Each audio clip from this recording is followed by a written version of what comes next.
असली व्यापार क्या होती है? जो तकलीफें हैं उसका सामना करना, वही व्यापार। व्यापार कोई लेन देन का व्यापार नहीं होता है। व्यापार कोई अपने प्रोडक्ट को बेचने का व्यापार नहीं होता है। व्यापार कोई सुबह दुकान खोल ली शाम को बंद कर दी, उसको व्यापार नहीं कहते हैं। हम जब लहंगा बनाते हैं तो मैं बता दूं दोस्तों, हमारे विचार में सबसे पहला एक ही माइंड में आता है कि ये लहंगा बिकेगा कि नहीं बिकेगा। कल ने इसके हमने 1000 पीस बना लिए तो ये 1000 पीस किसको बेचेंगे? कल ने ये डिजाइन पास नहीं की तो ये कहाँ पे चलेगा? दिल्ली चलेगा, कलकत्ता चलेगा, यूपी चलेगा, बिहार चलेगा? ऐसे विचार बहुत आते हैं।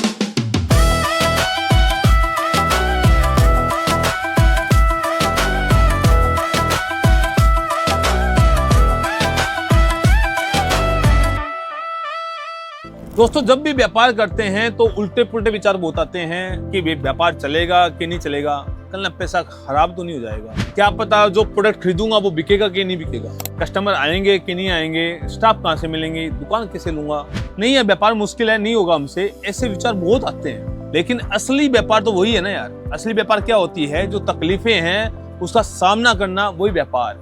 व्यापार की परिभाषा बता दूं दोस्तों, जब हम कोई भी काम करते हैं तो सामने वाले के जो समस्या को दूर करते हैं उसको व्यापार कहते हैं। व्यापार कोई लेन देन का व्यापार नहीं होता है। व्यापार कोई अपने प्रोडक्ट को बेचने का व्यापार नहीं होता है। व्यापार कोई सुबह दुकान खोल ली शाम को बंद कर दी, उसको व्यापार नहीं कहते हैं। व्यापार कहते हैं कस्टमर की तकलीफों को दूर करना, कोई भी समस्या है उसको समस्या को दूर करना, इसे व्यापार कहते हैं। अब आप बोलोगे तकलीफ है कैसी? व्यापार में कैसी तकलीफें हैं? हम जब लहंगा बनाते हैं तो मैं बता दूं दोस्तों, हमारे विचार में सबसे पहला एक ही माइंड में आता है कि ये लहंगा बिकेगा कि नहीं बिकेगा।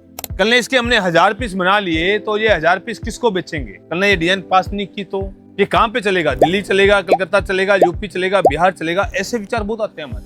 तो हम क्या करते हैं दोस्तों, हम इसका सबसे पहले सैंपल बनाते हैं। मशीन से सैंपल लगाया, 10 सैंपल निकालते हैं और 10 बड़े व्यापारी जो हमारी दिल्ली के बैठे होते हैं उनको बेचते हैं। उन्होंने अप्रूव किया, हाँ भाई ये सैंपल अच्छा है, आपको बिकेगा, हम इसका 50-50 पीस ले लेंगे। 10 व्यापारी ने ये बोला 50-50 पीस मतलब 500 पीस का हमारे पास ऑर्डर आ गया।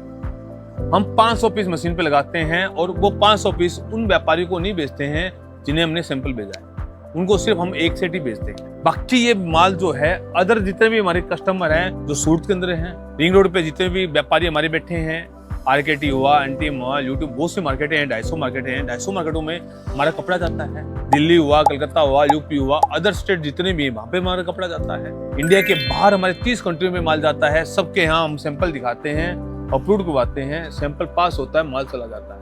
जब ये सब जगह पास होता है तो मतलब इसका हम 10,000 पीस भी छोड़े तो तकलीफ नहीं है हमें, ये माइंड हमारा क्लियर हो जाता है। ये डिजाइन ठीक, सिंपल फंडा है। जब दूसरा प्रोडक्शन लगाते हैं हमारी मशीनों पे 7 से 8 दिन में तैयार हो जाता है, तब हमारा जो दिल्ली का व्यापारी जिनको हमने एक सेट भेजा था, जिसने पास किया था, उसको हम माल बेचते हैं। इसके 2-3 कारण है दोस्तों। पहला कारण, यदि जिस व्यापारी को हमने सैंपल भेजा उसने भी ओवर कॉन्फिडेंस में पास कर लिया तो वो मर जाएगा बेचारा। ये हमें देखना पड़ता है कि उसकी दुकान चले कि नहीं चले, उसके यहाँ बिकना चाहिए, ये हमें देखना पड़ता है। ये कितनी देर में बिकेगा, ये हमें देखना पड़ता है। ये बिकेगा तो उसको कितना मार्जिन बैठेगा, ये भी हमें सोचना पड़ता है।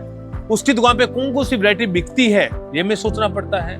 उसके कस्टमर कौन से हैं, ये भी हमें सोचना पड़ता है। तब हम जो लहंगा बनाते हैं वो लहंगा बिकता ही बिकता है। इतनी बातें सोचते हैं ना दोस्तों तो व्यापार चलता है। तो व्यापार का सिंपल सा अर्थ है, सामने वाले की तकलीफों को समझो, सामने वाले के जो भी समस्या है उनको समझो, उसके अनुसार जो भी प्रोडक्ट बनाते हैं वो व्यापार है। मान लेते हैं किसी के मनिहारी का काम है, चूड़ी का काम है, चूड़ी बेचता है, तो वो तो ये बोलेगा सर हमारे कस्टमर को कोई तकलीफ ही नहीं है, वो तो आता है चूड़ी मांगता हम दे देते हैं। नहीं नहीं नहीं नहीं नहीं, नहीं भाई, तकलीफ है उसको भी। जो कस्टमर आपके पास आया है चूड़ी मांगने के लिए, जो बहन आई है, उसको कैसी चूड़ी चाहिए? उसको ऐसी चूड़ी चाहिए जो रेट में सही हो, जो लॉन्ग टर्म चले, कलर अच्छा हो और सबसे बड़ी बात, जब पहने तो सुंदर लगे। ये उसकी समस्या है। वो समस्या का हल करने के लिए आपकी दुकान पे आई है कि उसके पास चूड़ी तो पहले से ही है। नई चूड़ी वो इसलिए ले रही है कि उसे अच्छा दिखना है, अच्छा लेके जाना है। और ये समस्या यदि आपने हल कर दी, आपने ऐसी चूड़ियां दे दी जो उसको लॉन्ग टर्म चले, अच्छी कलर की हो, रेट में हो, आपका व्यापार चलने वाला। मान लेते हैं आपके जूतियों का व्यापार है, जूती बेचते हो। अब आप बोलोगे सर जूती का व्यापार है, मेरे कस्टमर को समस्या ही नहीं है, उन्हें तो जूती चाहिए। ये भी समस्या यार।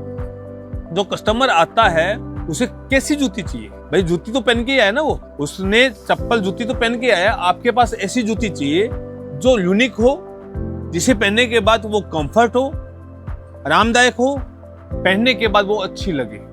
और ऐसी जूती आपने दे दी तो आपका व्यापार चलने वाला है। सीधी सी बात है, कस्टमर की बर्निंग प्रॉब्लम जो होती है उसको समझकर व्यापार किया जाता है, उसे व्यापार कहते हैं।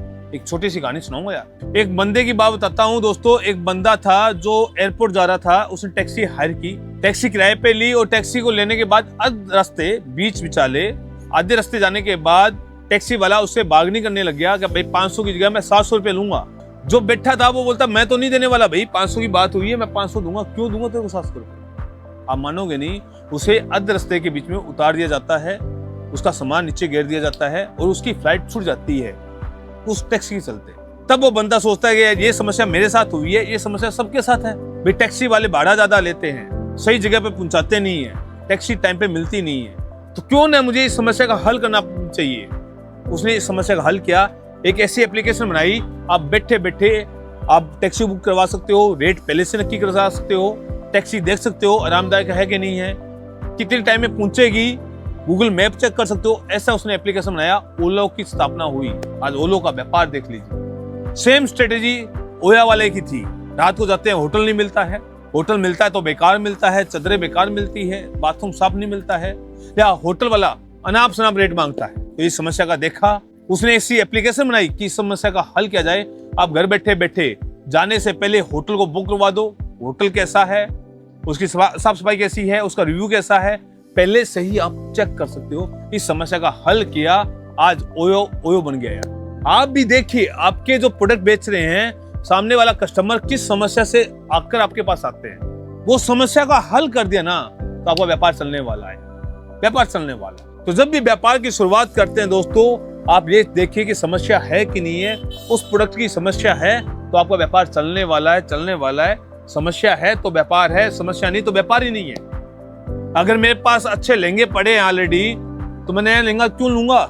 नया लहंगा तभी लूंगा जब मुझे नया चाहिए, तो ये मेरी समस्या है, इसलिए मैं नया लहंगा खरीदता हूँ। नए कपड़े मैं तभी खरीदता हूँ जब मेरे पुराने कपड़े से मैं ऊब गया हूँ। नए कपड़े ऐसे चाहिए जिसमें अच्छा लगूं, नई घड़ी मुझे अच्छी लगे, जिससे मेरा रेपो बने, मेरा व्यक्तित्व बढ़े, पर्सनैलिटी बढ़े। तो मुझे क्या करना है, मुझे नई घड़ी चाहिए ऐसी जो हाथ की कलाइयों पर अच्छी लगी। और ये घड़ी आपने दे दी मुझे, ऐसी घड़ी जिससे मेरा लुक अलग हो जाए, मेरी पर्सनैलिटी अलग हो जाए। 100% मैं आपका मुंह मांगे पैसा दूंगा, ये व्यापार। तो व्यापार कीजिए दोस्तों। व्यापार का सिंपल सा उत्तर है कि सामने वाले की समस्या को हल करना, इसे व्यापार कहते हैं। स्टार्टअप कर रहे हैं तो देख लीजिए आपके प्रोडक्ट की कितनी जरूरत है तो व्यापार ही व्यापार।